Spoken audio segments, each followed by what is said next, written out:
Hello everyone! Today I'm going to show you how to make GIFs or GIFs or however you prefer to pronounce it of your wireframes using a screen recording software, Adobe After Effects, and Adobe Media Encoder.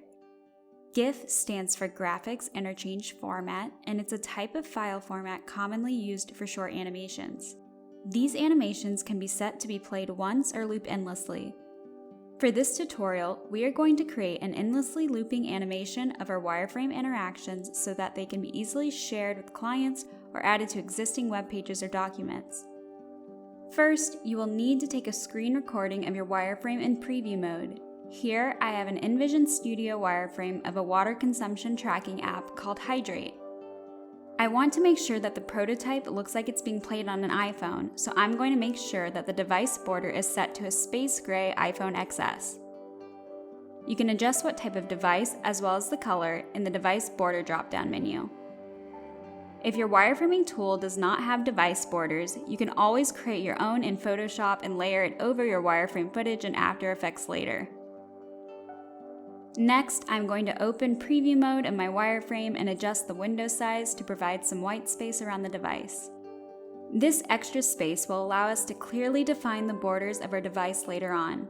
Once the window size looks good, navigate to your screen recording software of choice. I like to use Screencastify, a Chrome extension for screen recording. The Chrome extension is free for up to 5 minutes of recording per video, or it's currently available for $49 per person per year for unlimited features. I just want to preface that I was in no way paid to promote Screencastify, but I do find that for a little over $4 a month, the unlimited plan is worth it for my purposes. However, there are plenty of other screen recording software available out there as well. If you choose to use Screencastify, just click the screen recording button at the top of Google Chrome and choose to record your desktop. Once you've completed recording, use the editing features to trim and crop the video to only show the portion of the screen that shows the wireframe. If you use other screen recording software that does not have these editing capabilities, you should be able to trim and crop the footage in a video editing software of your choice, such as Adobe Premiere or Final Cut Pro. Download your footage. Next, open Adobe After Effects. Set your composition to whatever dimensions best fit your needs. Here, I'm setting the composition to 1920 by 1080 pixels because I would like my GIF to fit in a 16 by 9 aspect ratio, which are the dimensions used for YouTube videos. I am also going to set the composition color to a medium gray. Note that this color is only so that the composition is visible in After Effects. If I exported this After Effects file right now as is, the frame would be empty and transparent. To add a solid colored background for our composition, we will need to add a solid layer in After Effects. Select Layer, then New, then Solid, or you can right-click on Windows or two-finger click on Mac in the Timeline panel and select New and then Solid. Enter a name for the solid. I'm just going to name mine Background Color. To make the solid the same size as your composition, select the Make Comp Size button. Or enter the same dimensions as your composition in the custom width and height fields. Align your solid to the canvas using the vertical and horizontal center buttons and the Align panel on the right-hand side of the screen. Now that we have our background set up, let's add our wireframe footage to the composition. Click File, Import, File, navigate to your file, and click Open. Your footage should now show up in the project panel on the left-hand side of the screen. Select and drag your footage to the Timeline panel. Make sure that your footage is positioned at the beginning of your timeline. Move your timeline cursor to the end of your footage clip. Check the timestamp for the end of the clip by selecting the Info panel and checking the duration timestamp. Adjust the length of your composition timeline by selecting Composition, then Composition Settings, and edit the timestamp to match the duration timestamp we just noted from the end of your footage. Click OK. Your timeline length should now match the length of your wireframe footage. Now that you have your wireframe footage, background solid, and your timeline matches your footage length, it's time to separate that pesky white space from your device. To do this, we are going to rotoscope or trace around the device using the Roto Brush tool. This will create a matte, which masks or hides the area of the footage that you don't want to be seen. First, open your wireframe in the Layer panel by double-clicking your footage in the Timeline panel. Next, select the Roto Brush tool near the top of the screen. Roughly trace around your device with the brush. The computer should generate a decently accurate line around your device. Next, let's toggle on the alpha overlay. The red area is your matte and will be the area that will be hidden by the rotoscoping.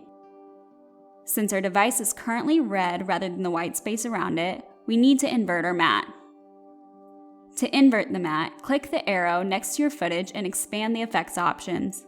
Toggle the invert background option to on. Check the alpha overlay to make sure that the matte flipped in the background area is now covered with the red overlay instead of your device.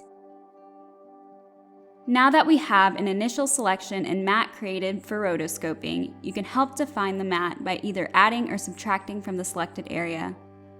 By default, your RotoBrush cursor should be set to add to your selection and your cursor should be green with a little plus symbol. If you would like to subtract, hold down the Alt key on Windows or the Option key on Mac, and your cursor should turn red with a little minus symbol.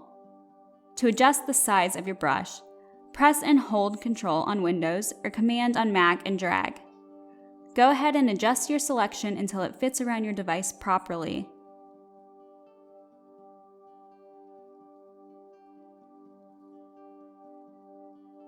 To further define the selection, switch to the Refine Edge tool by right-clicking on Windows or pressing and holding down the Roto Brush tool button on Mac and selecting Refine Edge tool.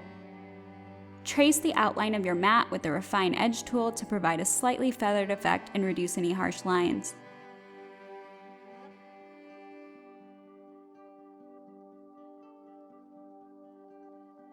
Next, extend your rotoscoping to all frames other than the base frame by moving forwards and backwards throughout your timeline using the page up and page down keys. If these keys are not available, you can use the Control or Command key plus the left or right arrows to move frame by frame throughout your timeline. Since your device should not be moving positions within the composition, no edits are necessary to the mattes for each individual frame. Once you are happy with your mattes for each frame, click the Freeze button to save and apply your rotobrushing segmentation. If you change your mind and would like to make edits to your mattes, all you need to do is click the Unfreeze button and proceed with editing, remembering to click the Freeze button again when you're done making changes. At this point, you can either close or leave open your Layer tab and then flip back over to your Composition tab. You can preview your composition by hitting the spacebar.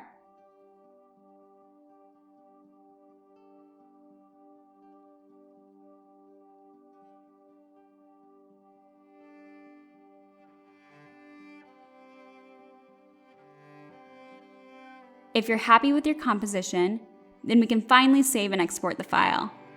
To save your file, click File and then click Save or Save As.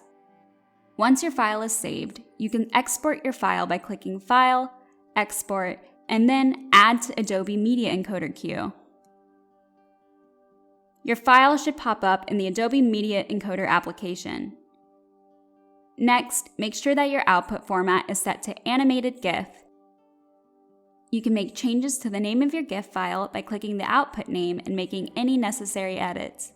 For the highest quality, check Use Maximum Render Quality and click OK. Press the play button to start encoding your cue.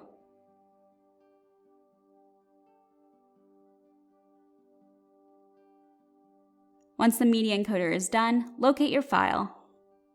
Your GIF is now ready to go! I hope you enjoyed this tutorial on how to create quick and easy wireframe GIFs. Remember to hit that subscribe button to stay in the loop as I publish more creative content, and as always, thanks for watching!